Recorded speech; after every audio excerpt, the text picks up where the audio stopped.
Do you want a better view? Is your yard boring, plain, lifeless, pointless even? Do you often find yourself visiting natural areas and parks only to come home to an empty lawn? You need to sculpt your view. What do I mean by this? Well, there are many ways you can have a positive impact on your own well-being, assuming you spend any daylight hours at home. Instead of looking out onto a monoculture of green, flat carpet, why don't we shake things up? You have the power to do this, if you have any yard at all. The concepts will need to be tweaked based on the amount of space that you have, but the overall mission is the same. You need something interesting to let your eyes land on during the day. You need a room with a view.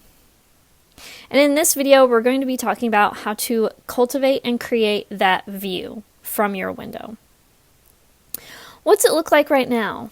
Pause the video and look out your main window. For me, this is my living room window. It's right next to my front door, and it's the main view from my home. Maybe yours looks just like mine used to only a few years ago.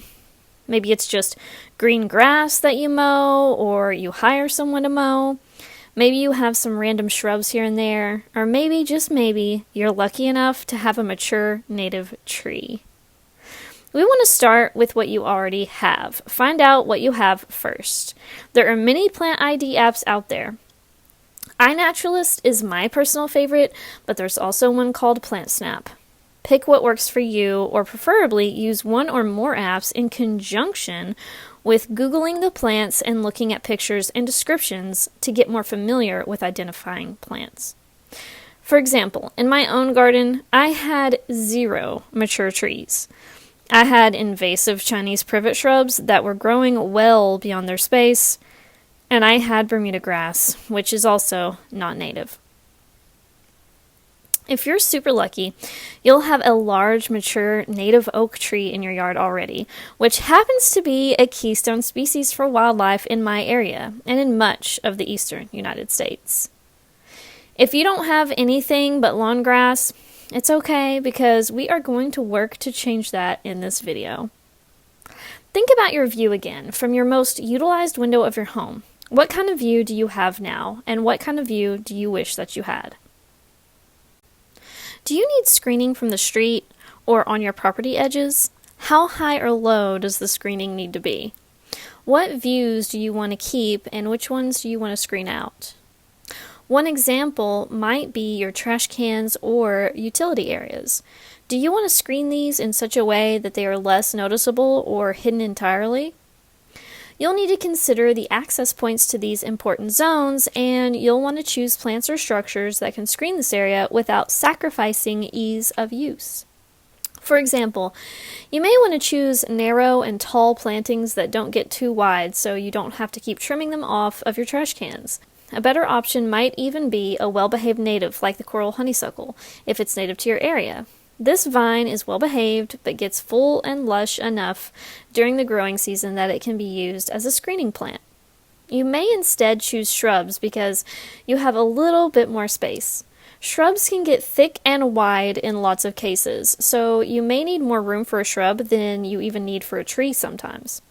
Picture this in your mind. When you walk through a mature forest, you may notice that there are lots of trees that grow very tall, but have no lower limbs, or maybe their lowest limb is still way above your head. This is what I mean. Do you need a short, quick guide to get started in wildlife gardening? Well, turns out I've got just the thing. I just came out with a new free ebook just for you, and it's called A Wild Approach to Gardening 101, and it's available on my website today at macylou.com/shop. It's free, so go check it out. What do you have to lose? A shrub, however, in most cases will screen and be thicker lower to the ground. Some shrubs even sucker and eventually become thickets. So ask yourself, does your space have room for a shrub, a skinny trellis with a vine on it, or a large tree where the canopy may screen higher up views but won't screen the lower areas? This is why I talk so much on this channel about gardening in layers. You'll want to utilize the layer types that make sense for your particular situation. Unfortunately, my garden is small, so even though I prefer thickets and shrubs, I have to plant them wisely because I will eventually run out of space to add more shrubs. Trees are tricky because trees depend on the species itself. As mentioned, some trees are tall and have limbs way up, providing lots of ground space below, even though the tree is huge. Some trees have lower limbs and make the tree look more like a large shrub. The tricky part is finding out which species are best for your area if you have a small garden, because it all depends on not only your ecoregion and your light and soil conditions, but it also depends on what view you want out your window. Small trees may be great for small gardens, but it truly depends on the tree's growth habit and where you put it. You'll want to take great care near power lines. You don't want to plant a large oak tree right near a power line. Shrubs or small trees may be better near power lines. Research the plants that you're interested in with as much depth as you can manage. When I planted my black cherry tree, I did lots of research so I could know what to expect. Even with that research, there are facts I may have missed, and time will tell. One example of this is that I didn't realize how low the branching could start on black cherry trees. It probably varies from specimen to specimen, but mine has low branching that I will need to prune off in the coming years if I want to put a chair under it or if I would like to fully stand up under it. Tulip poplars are very large trees. They are some of the largest trees I know of here in East Tennessee. Their trunks can get very large as well. However, they often do not have any lower limbs as they mature, so they are great trees for creating an upper canopy while still having lots of room to walk, stand, and sit underneath. In fact, oftentimes the limbs are so far up you have to look way up to see the branches and the leaves, especially in a forest setting where there are other trees growing with it. You'll also want to look into the strength of the trees that you plant. I've heard mixed opinions on tulip poplar. Some people say it's a very strong, very good tree to plant in a yard. Others say that since it grows so quickly, it's prone to falling over. I'll let you do your own research on that because I simply haven't found the conclusion to that one yet. Since it is such a tall tree and I do not know if it is weak or strong wooded, I have chosen not to plant them in my yard. However, tulip poplars are amazingly stunning trees with tulip-like blooms that hummingbirds love, and they are a host plant for the eastern tiger swallowtail butterfly. I think tulip poplars are fantastic for larger properties in which you can properly site them away from your house, in case they are weak-wooded. They are thick-trunked, huge upper canopy trees and proportionally fit in better with larger yards. I envy y'all with huge pieces of land. I still needed shade, but all the oaks I knew of were too large, so I chose the second best in the keystone tree category and chose the black cherry, Prunus serratina, or Prunus serratina. It doesn't get quite as tall as the tulip poplar, but it is still a host plant for the eastern tiger swallowtail, my favorite butterfly. It provides shade, and it gets beautiful white blooms in the spring that smaller butterflies and other pollinators enjoy very much. It gets pretty yellow gold fall color. The one caveat is, after I already planted it, I heard it can be weak-wooded because it grows so quickly. Fortunately, I planted it away from my house. It's also not planted right near the road or other houses either. I researched its mature width and took about half of that width and planted it a little further from my house than that. So if my calculations were correct, it shouldn't ever tower over my house right up against the walls of it. Oaks are the most important of the keystone trees, so if you have room, I highly recommend them. However, I found out after I had already planted my cherry tree that there's a smaller type of oak available in some nurseries. It's called the dwarf chinkapin oak, or Quercus prinoides. It's more large shrub or small tree-like in habit. I also found out about American plum, aka Prunus americana, so I planted a bunch of those. It's in the Prunus genus, so it, just like my black cherry, is second only to the oaks. As you can see, I've planted a large tree, several small trees, and several shrubs. I want as much native plant diversity as possible on my quarter acre. Another option you can try is to grow the trees you like, but also have trellises between their trunks to create the low and middle screening that you may need that the trees don't accomplish. I think this method looks really pretty and is creative in that you can grow vines on the trellises and have a much skinnier screening effect, therefore it requires much less space. I plan on trying this as soon as I get around to it. Let's revisit your window again. What do you wish your view was like?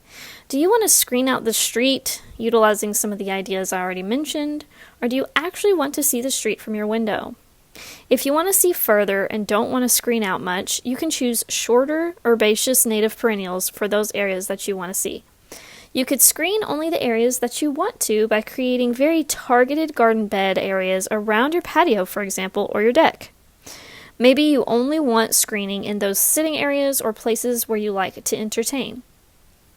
Whatever floats your boat, make it fun and do it in small, bite-sized stages. Once you figure out what you want to screen out and what you want to see from your window, this will give you the skeleton of your garden plan. Don't forget about any power lines overhead. You'll want to take those into consideration when designing your layout too.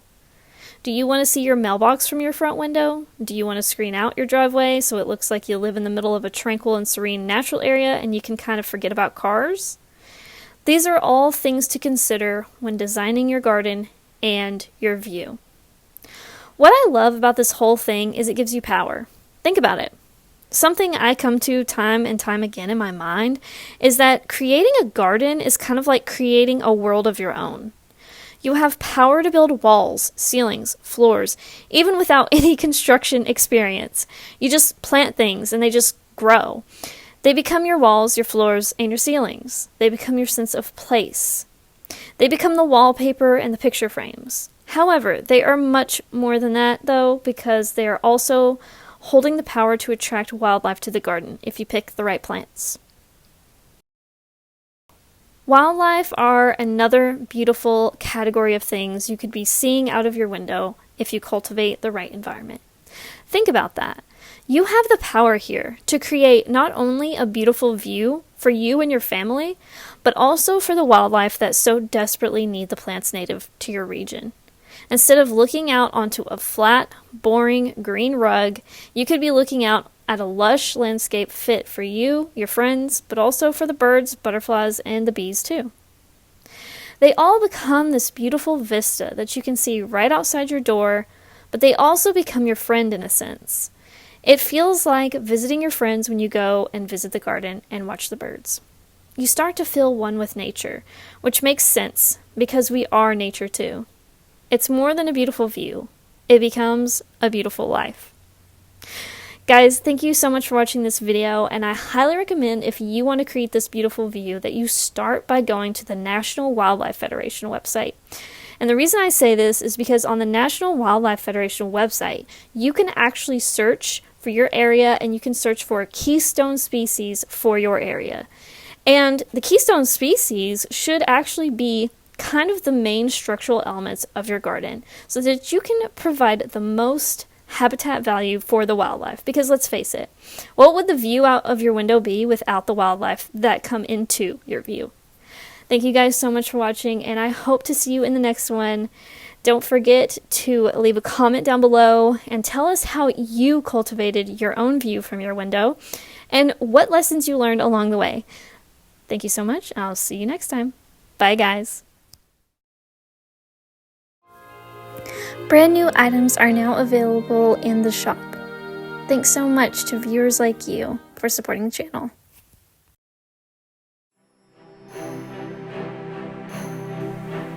To support the channel, like the video, comment, and subscribe.